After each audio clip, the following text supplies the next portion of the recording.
পাকিস্তানে বাজ পাখি দিয়ে এভাবে ফাঁকি শিকার করা হয়। শিকারীরা প্রাচীনকাল থেকেই বাজ পাখি দিয়ে ফাঁকি শিকার করে আসছে। ফাঁকি শিকারের জন্য শিকারীদের প্রথম পছন্দ ফসলের মাঠ। দূর দূরান্ত থেকে গাড়ি হাঁকিয়ে শিকারীরা ফাঁকি ধরতে আসে এখানে। নির্দিষ্ট এলাকায় আসার পর বাজ পাখিটি হাতের উপর নিয়ে শিকারের কাছাকাছি এসে বাজ পাখিটিকে ছেড়ে দেওয়া হয়। এরপর মুহূর্তে বাজ পাখিটি শিকার ধরে ফেলে। প্রথম দেখায় মনে হতে পারে ফসল খেয়ে নেয় বা ফসলের জন্য ক্ষতিকর এমন ফাঁকি ধরা হচ্ছে। প্রকৃত অর্থে তা কিন্তু নয়। পাখির কোনো প্রজাতি ফসলের ক্ষতি করে না, বরং ক্ষতিকারক পোকা খেয়ে অধিক ফলনের সহায়তা করে। আর সেই ফাঁকিগুলো এভাবে সেখানে শিকার করা হয়। বাজ পাখি দিয়ে শিকার করায় দেশটিতে গেল কয়েক দশকে আশঙ্কাজনক হারে পাখির সংখ্যা কমে গিয়েছে।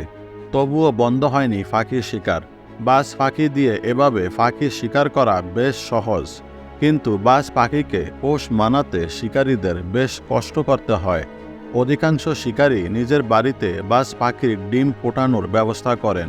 ডিম থেকে বাচ্চা ফোটার পর সে বাচ্চাকে পোষা পাখির মতো করে বড় করা হয়। বড় হওয়ার সাথে সাথে বাচ্চাটাকে প্রশিক্ষণ দেয়া হয়। অন্যদিকে অভিনব কায়দায় বড় বাজ পাখি ধরা হয়। পূর্ণবয়স্ক বাজ পাখিটি ধরে শুরুতে তার চোখ বেঁধে ফেলা হয়।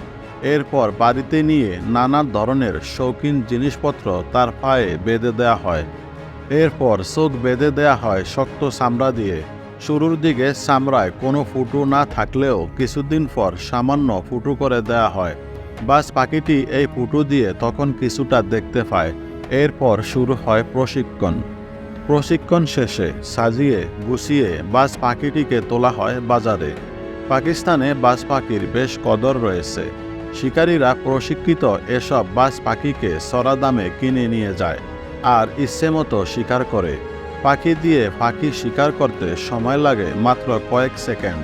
এয়ার গানের গুলিতে লক্ষ্যবস্তু মিস হতে পারে, কিন্তু বাজ পাখি দিয়ে পাখি শিকারের লক্ষ্যবস্তু মিস হওয়ার কোনো সুযোগ নেই। তাই বাজ পাখি দিয়ে পাখি শিকার করার এই পদ্ধতি পাকিস্তানে যুগের পর যুগ ধরে চলে আসছে।